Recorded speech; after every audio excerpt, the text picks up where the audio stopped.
La maladie a commencé à débuter en avril 2016.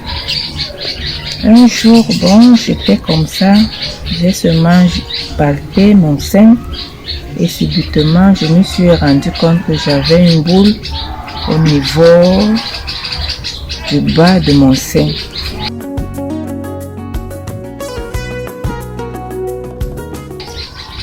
Je palpe encore. Dès que mon mari est rentré le soir, je lui ai fait part de ça. Il m'a dit, ok, dès que j'aurai un peu d'argent, je vais t'envoyer à l'hôpital. J'ai dit, ok, merci. Dès qu'il a eu, je suis allée à l'hôpital gynéco au obstétrique de Yassa. Je suis d'abord allée là-bas parce que c'est là-bas que j'avais commencé.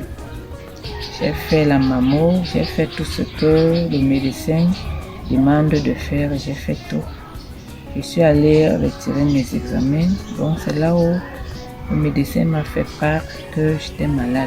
Mais il ne m'a pas d'abord dit vite, de peur que je sois frustrée.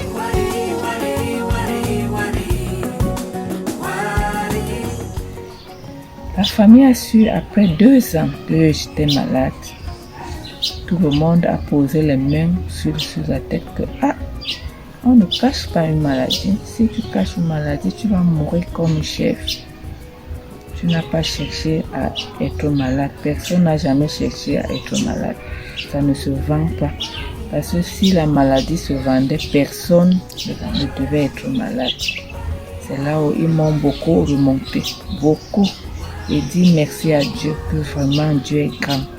Parce que cette chose-ci que nous entendons cancer, nous savons que 6 mois, parce que comme mon petit frère aussi est médecin, c'est ce qu'il m'avait dit, que lui, les cas de cancer que lui voit, autour c'est 6 mois. Ça fait déjà 5 ans que je suis à l'hôpital général. Parce que je suis à la 7e année. Donc comme j'ai fait 2 ans à gynéco, et 5 ans, je suis à la 5e année à l'hôpital général. C'est là où les médecins, j'ai recommencé à zéro. J'ai repris à zéro. J'ai fait la mammo, j'ai fait tout. J'ai fait la biopsie. Jusqu'à ce qu'on a détecté le type de cancer que j'avais. Parce que c'est quand j'ai été malade que j'ai su le nombre, qu'il y a plusieurs types de cancer, parce que moi je ne connaissais pas. Il y a plusieurs types de cancer et chaque cancer a son traitement.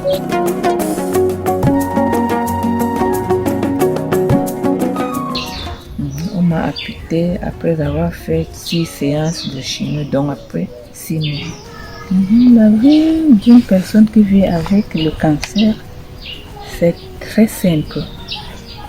Simple déjà quand vous enlevez ça de la tête. Parce que quand vous n'enlevez pas ça de la tête, vous ne pouvez pas, vous allez pourrir même la vie de votre entourage. Parce que quand vous êtes malade, encouragez ceux qui sont autour de vous. Encouragez-les par votre comportement, la façon de vivre. Qu'est-ce que je vais dire par là? Faites des efforts, il faut être fort psychologiquement, très fort. Très. Je prends mon cas, depuis que je suis malade, même quand ça ne va pas, je fais des efforts.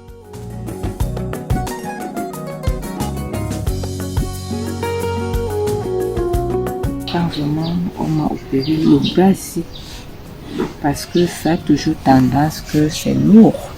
Comme là c'est lourd. C'est lourd. C'est pour cela que Madame Daniel m'a offert un coussin récemment à son bureau pour que ça puisse m'aider. Et c'est vrai, parce que comme je suis même assise là, ça pèse. Tu sens qu'il y a déjà un déséquilibre.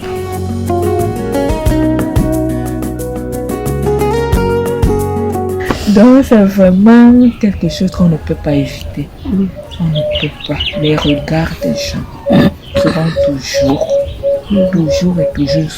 surtout pour ceux qui vous connaissent. Ils vont toujours vous regarder. Et si vous n'avez pas une force mentale, vous aurez des problèmes, ça va vous stresser. Vous n'aurez plus envie de sortir, de peur que des gens vont vous regarder. Parfois, mais même ceux qui viennent vous rendre visite, c'est ceux-là qui amènent dans votre vie, hein, la dame là, elle a le cancer. Maman, faille. Quand ça arrive, on doit accepter. Parce que quand vous allez à l'hôpital, vous voyez un enfant qui a le cancer. Mettez-vous, oui, je te dis, ça ne connaît pas d'âge, ça n'a pas d'âge. Vous voyez un bébé qui a le cancer. Non, mettez donc, essayez de... Ça dit quoi? Donc, comme mon frère là disait, ça dégoûte la vie. Moi-même, ça m'arrivait souvent que quand je suis dans les douleurs atroces, je dis à Dieu, pourquoi tu permets que je souffre comme ça? C'est mieux de me prendre. Parce que moi, d'abord, je souffre. Ceux qui sont autour de moi, ils souffrent.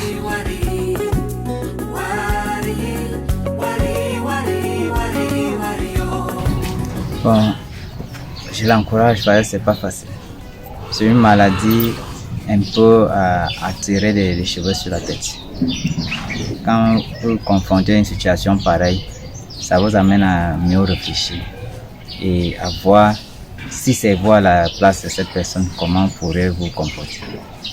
Donc, vraiment, c'est pas facile, mais nous l'encourageons tous les jours à tenir bon.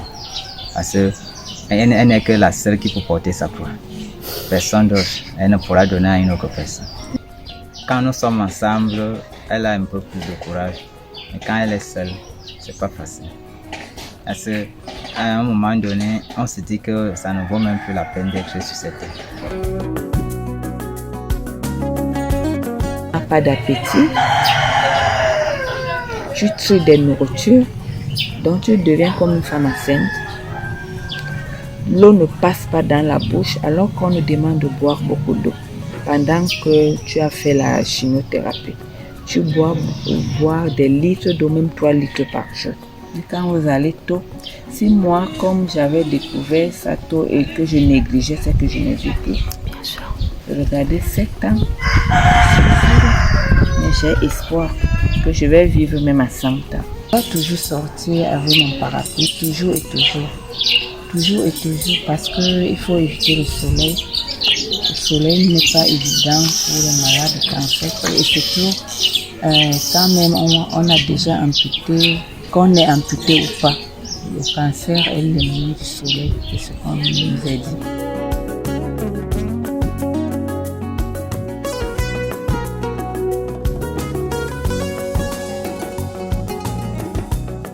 Donc elles arrivent à des stades la plupart du temps où on ne peut pas vraiment faire un traitement curatif pour les soigner, mais on est obligé de plus faire un traitement d'accompagnement et malheureusement c'est fatal. On ne peut pas occulter le côté financier. Ce qui est sûr, c'est que les finances sont un point assez important de la prise en charge. Mais la prise en charge peut être moins coûteuse quand on diagnostique tôt. On peut se retrouver à faire juste une petite tumorectomie qui peut se faire même dans le bureau du médecin la plupart du temps quand c'est assez tôt pris. Et si on parle de chimio, si on parle de radiothérapie ou de chirurgie beaucoup plus grande, en général, ça veut juste dire que le cancer est assez avancé. Donc, si on diagnostique précocement, en général, le coût aussi est beaucoup plus faible.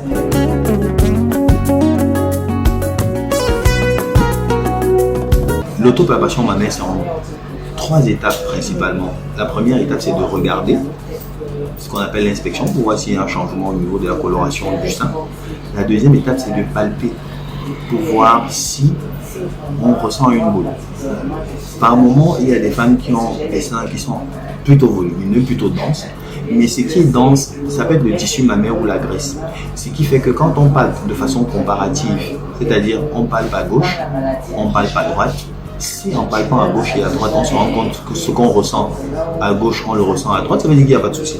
Mais par contre, si on ressent quelque chose à gauche qu'on ne ressent pas à droite, ça veut dire qu'il y a quelque chose qui cloche. Là, on vient consulter, le médecin l'examine. S'il y a besoin de faire une échographie, il a prescrit. C'est plutôt une mammographie, il a prescrit, et puis on est fixé.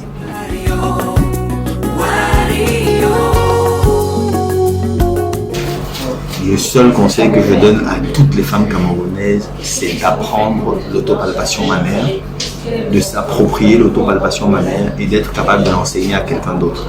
Si toutes les femmes camerounaises maîtrisent l'autopalpation mammaire, le diagnostic sera beaucoup plus précoce. Parce que l'objectif de l'autopalpation mammaire, c'est à la maison, on constate qu'il y a un souci. Si c'est fait régulièrement, on va constater assez tôt qu'il y a un souci. Et on vient voir le médecin. Le médecin poursuit juste la prise en charge sans trop tergiverser.